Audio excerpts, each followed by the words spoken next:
Hey, it's Kesha. Welcome and welcome back. We're on our next reading in the Aquarian. It's chapters 174 and 175. So let us just begin by taking a deep breath in and letting it out. Another deep breath in and out.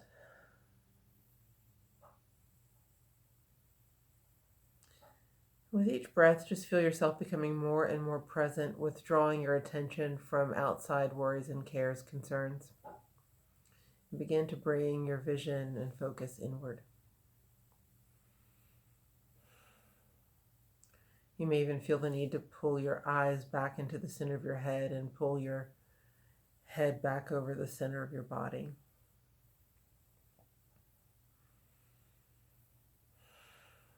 Just feel yourself more present and aligned.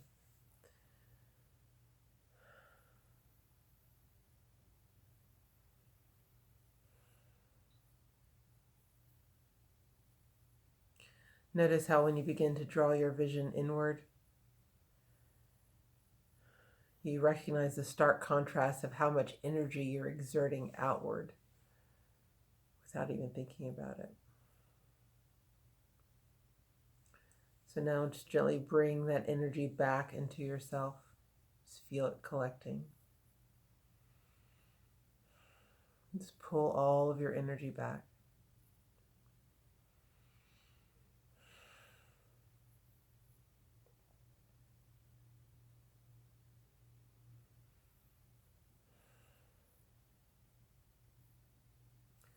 Pull your energy back from things past, from things expectant. Just collect all of your energy and power back into yourself.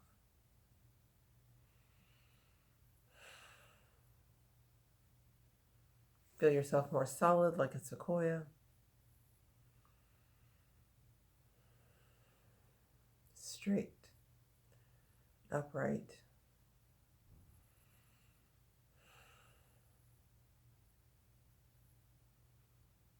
And now you see a shaft of light coming down over you.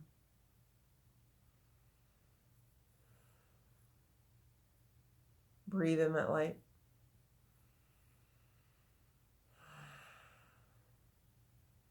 Feel it quickening the cells of the body. Feel it dissolving anything not like unto itself. You are left as just the light. And in the light is all. Breathe.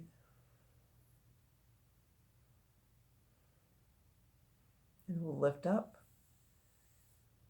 higher and higher, gently lifting in that column of light. Lifting up out of the earth plane, lifting up out of worldly concerns.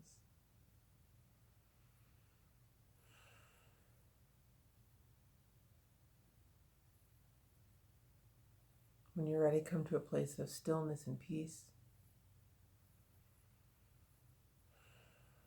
Find your favorite place to nestle in the grove. And when your heart is open, your mind is open, gently open your eyes.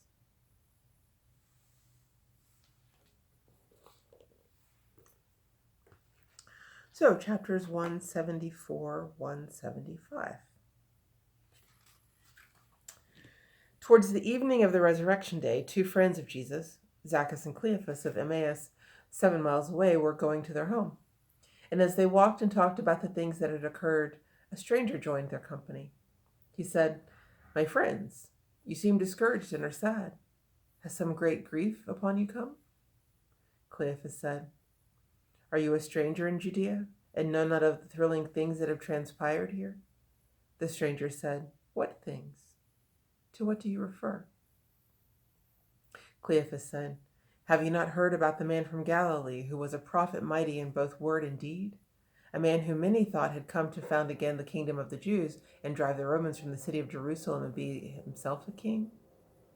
The stranger said, "Tell me about this man." Cleophas said, "His name was Jesus. He was born in Bethlehem. His home was up in Galilee.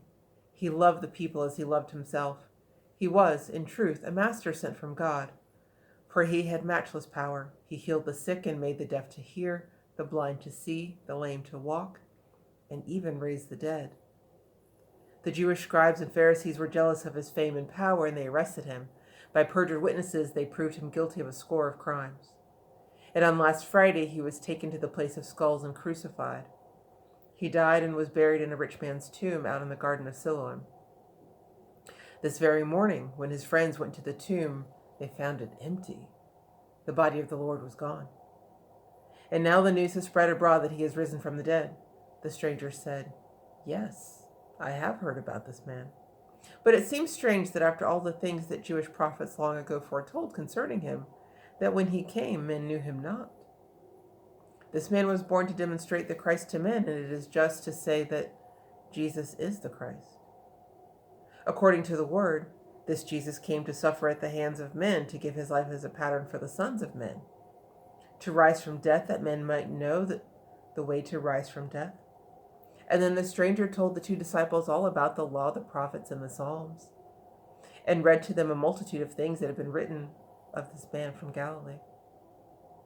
And now the men had reached their home, and as the night was near, they importuned the stranger to abide with them.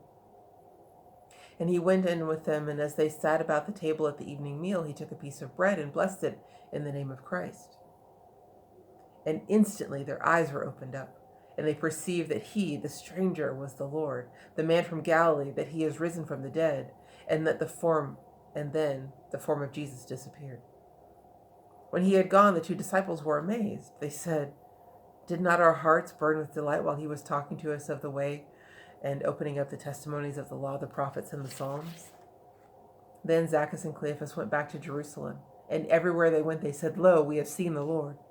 He walked with us to Emmaus. He ate with us the evening meal and broke for us the bread of life. The evening of the resurrection day had come. The 10 apostles were in Simon's house in Bethany. The lawyer, Thomas, was not there. The doors were closed and barred because the Jews had said that they would drive the Galileans from the land.